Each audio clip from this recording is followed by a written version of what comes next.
Welcome to Island Ripple. I am Vanetta, and welcome back to our conversation with Natalie Glitzenher and Augustin. This is part two, and let me welcome you back again. Thank you, Vanessa. Okay. Saying it better each and every time. Wonderful. This is good.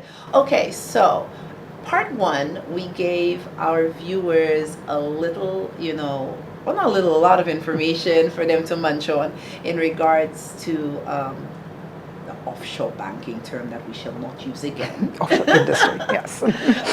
But this time I want us to discuss Fincos and finding out more information on an IBC. So let's start with Fincos, and then we'll go into what, or remind our viewers of what IBC means, and then we'll take it from there. So tell us about Fincos. So Fincos, full name Financial and Corporate Services, incorporated in January 2000. Okay. And as I think I said previously, unlike a lawyer who goes to law school, finishes, gets called to the bar and practices here, to operate in this industry, you need to be specifically licensed. So we are termed registered agents, registered under the Registered Agents and Trustees Licensing Act, and we are fully regulated by the Financial Services Regulatory Authority. Okay. They're the same ones who regulate all insurance companies and I think mutual funds as well here, and certain other entities. Okay. So I said I wear one hat, lawyer, the other hat as a registered agent through my firm, Financial Corporate Services Limited, or Fincos, and with which we then operate in the international financial services industry. Okay. Offshore. Offshore. Offshore. Yes. Okay. So in regards to Fincos, if let's say a client or potential client comes, what can they expect Fincos to do for them? Okay, so let's have a hypothetical client comes along, email, phone call, something. Okay. Heard of your services, I want one of those IBCs. Right. So, yeah, and oftentimes it is this sort of like, it sounds sort of very romantic, like, my friend has an IBC, I want one too. Oh, wow. Okay. So we're like, okay, what do you like it for? Yes. So it could be someone, let's say, in Jamaica, and they are buying some land and they're going to perhaps put a property on it or not. So you like say, well, why are you going to incorporate a company in St. Lucia for that? Why not just form a company in Jamaica or just buy the land? And I think that's where previously I said to you, there are also the tax benefits that come with it. Yes. So it's changed now, but let's say up until 30th of June 2021, one of the main benefits of an international business company, an IBC, was that you could elect to either be tax exempt or pay tax at a rate of 1%, which if you're a company here, that our tax rate is 30%. So here I am in Jamaica, I've heard of this company, it's within CARICOM, I can form it, I can use it to own my land in Jamaica. And so persons did that. Okay. It also meant then that when I want to now change ownership of that property, because it's a company, all I'm doing is I'm actually transferring the shares in the company, I'm not actually selling the property. So you've come along, we've formed Vanetta Limited, an IBC in St. Lucia, I've used it, I've bought my land in Jamaica, and then with that now, I come along, I want to buy your land. And you say, well, it's kind of got a company attached to it, it's IBC, do you want it? Like, okay, no problem. So we transfer our shares. That here in St. Lucia at the time attracted no transfer taxes or anything. So the ownership of that property has changed hands, and it didn't trigger a taxable event because nothing changed on the records. So one use of an IBC. That to an extent still obtains now. It does. I had to think about it because the change is only 3 years ago. So we're so used to doing it one way, and now it's different. Yeah. Because again, it's not property in St. Lucia, so the St. Lucian tax authorities are not concerned with what this person's doing, this IBC. So Vanetta has her company in Jamaica and is doing with it what she wants, sort of thing. But then, as I also said earlier on, there are certain things where you can now do things with this company in St. Lucia. And then that's where the changes are. That's where you are now a St. Lucian entity. You will be taxed at 30%, but for certain things. Okay. So, and that's where I think you had to I think I did allude to that last time around. So substance, perhaps of employees, have places of operations, etc., depending on what you're doing. So it's a sort of a complex industry. It can be complex, yeah. Yeah, and it's very difficult to kind of break it down because, as of any company, you can go to the company's registry and form a company. What are you doing with it? And then depending what you're doing with it will then trigger certain things that have to happen. So I'm going to still say the IBCs are used by non-nationals in the main. Some locals are using them, not just for their local business, but for the business they do in the region. And that also works well for them because it sits here, they're doing business outside of St. Lucia, they can get tax benefits for the money that's earned outside of St. Lucia, and they're operating from here with it. Okay. Very, very beneficial.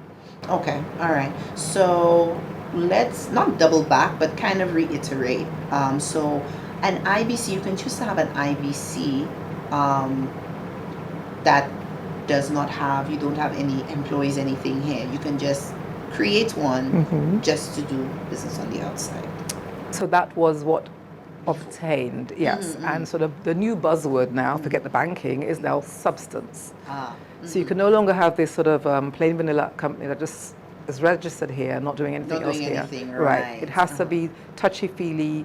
I'm making this very, very, very general right now. Brick and yeah, mortar. like, well, not necessarily brick and mortar, but it has to feel like it's doing something. Right. Again, not every single IBC, and there's always exceptions to everything.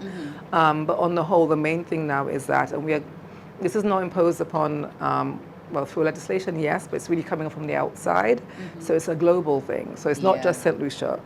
These structures everywhere are now being looked at and say, you know, well, you can't just be incorporating the company somewhere and paying no taxes there and, you know, operating somewhere else, and who's getting this money somewhere? So everybody wants a bit of something. Yes. So just saying, no, if you're going to have a St. Lucian company, then you've got to look like you're actually doing something in St. Lucia. Yes. Yeah, and it becomes a win-win in a sense because you're doing something in St. Lucia where it's premises, it's rent going somewhere, so employees, they're getting salaries, you know, and then there's taxation. If you're not being taxed here, maybe you're being taxed somewhere else. So those are the changes that have come around. It's like a global initiative that we're not too happy about, but, you know, it is what it is. Yeah. So you're seeing change of use of the IBCs, a slight change in interest because it's now become a little bit more burdensome. You know, to say, when I form a company, I can do what I want with it. Not quite, no. Yeah. But it's not stopped anyone from seeing that there are still a lot of benefits in the use of it. And as I said, you know, you're here, you're doing regional business, you use an IBC. It's housed here, but it's actually operating throughout the region. Okay. You will see benefits that you would not do if you were individually operating in each island and paying taxes and registered in each island, and then you're now, you know, going to be treated like a domestic company owner in wherever you might be operating, be it Trinidad or somewhere else like that. So it's something that does need to be demystified, and we do have a lot more of our locals who come in and ask questions, as you're doing right now. But it's very difficult to speak generally about it because it's one of those, what exactly do you want to do? Exactly. And then let's see what it is that you need to get done. So basically, if let's say somebody comes in, obviously you would need to kind of diagnose exactly what they want to do and see if an IBC is for them. Right, because a lot of people will be like, as you said, you come in and say, hey, a friend of mine has it that I want it. But it definitely depends on if you have a product, if you want to be able to sell that product in different places, if it's a service, you want to offer that service. That's exactly it, that. So then my question is, because you made mention of CARICOM very loosely. Now I know there is the right of establishment for CARICOM, where, you know, a CARICOM business person can actually do business, but of course there is a long process. I know because I have applied. It is a long process, tedious process. So would you say right of establishment, IBC, which is better? Can both be done? Is it tedious to do both? Should we choose one? What are your thoughts on that? Even that, Vanessa, has changed a bit. Whereas even domestically here in St. Lucia, let's say someone comes from Trinidad, Grenada, establishing an ordinary company. Before it was, you know, well, not from here, you know, alien license, all that sort of bits and pieces. There's now another subcategory of a member state resident or national. So, and then with that, you can then operate.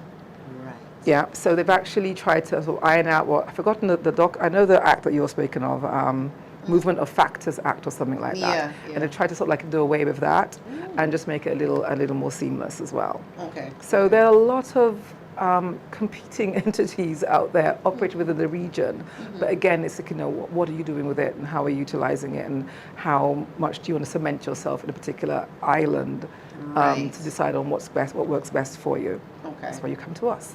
Yes. We need to come to Fincos. So, in regards to the business people, say, because I mean, we're currently based in St. Lucia. So, the business people in St. Lucia, I think we were having this conversation before. COVID has changed a lot of mindsets. Yes. There are some business people that want to really infiltrate the other islands.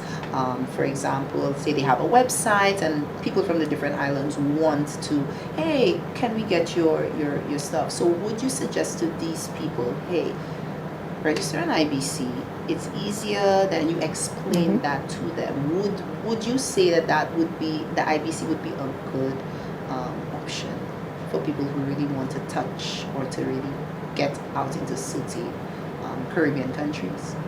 We are definitely seeing possibly less inquiries from outside of the region and more from within since then, and possibly for the very same reason. I wouldn't say necessarily COVID.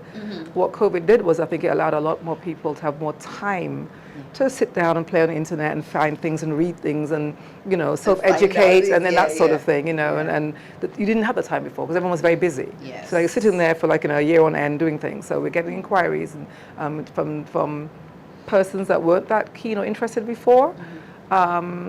Also from those who, I guess, you know, COVID has changed their industry completely, so they too are looking at how to. But to go to what you asked, yes. Okay. So prior to this interview, the last call that came in was someone, he was again in Jamaica, but his industry changed. He's into oil and gas and distribution. During COVID, he found that he got a lot more inquiries from outside of Jamaica and is now saying, well, I got a call and someone said, speak to Natalie in St. Lucia, you know, use one of their structures to do your regional business. Since he's in Jamaica and he wants to do business in the different islands. Right, so having decided that he's going to branch out and coming to us, I would have to see exactly what his business is about, what activities it does, you know, to fit it within a sector, to say, well, okay, fine, it's a relevant sector. Yes, an IBC would suit your purposes. Yes, you probably want to have certain tax benefits, and that would work once you can show that word I used earlier on, substance. And depending upon what he says to me, it might be that he can then use that company, base it here. He may have to outsource certain services to someone locally, if he himself is not going to establish a full, as you said, bricks and mortar office here, right? So, and then those services might be that he then links up with our local distributors for his type of gas that he might want to sell, that sort of thing. Does that in the other islands as well, but still uses St. Lucia to come and have his meetings here. He may do some back of office sort of activities, like to have someone do his invoicing and his payrolls and things like that from here. And if he could check all those boxes, then what he's going to derive is a benefit on the tax side, where his income that is then derived from all the other islands, not here in St. Lucia, is, we call it foreign source, because it's from outside of St. Lucia. And if he checks all those boxes, he can then get that income tax-free. Okay, so we predominantly spoke about like IBCs, but what are the other aspects of Fincos that we would have to touch at another time? But just let our viewers know what other departments or what other aspects of your company. All right, so not my company, but the industry. There's a suite of legislation that was established 20-something years ago. So we've spoken about the IBCs, but that's the base of all the other instruments that we have. And those will be things like a mutual fund, insurance company, and then that one thing that everybody knows about, which are banks. So all of these actually start off as IBCs, and then they're specially licensed. So, and that's a whole different kettle altogether. So there's that plain vanilla IBC you can use to do your business with, but then certain industries require licensing to do certain things, and those are mutual funds, banks, and insurance companies. And it's a whole different realm. a whole different. So I am hoping that we can come again and have further conversation Absolutely. on all of these other things that we touched.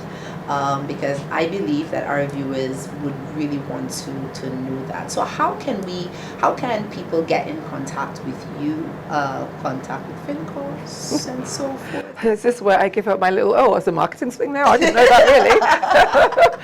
The internet. The internet, yes. Yeah, no. So what would you want me to do? Literally, put out my, call the office, email the office, go on our website. Yeah, that's what we're talking about. Yeah. www.stluciafinance.com. Okay, very simple, and on there they can get all the information, yes. contact It information. links both companies together, so Yeah. yes.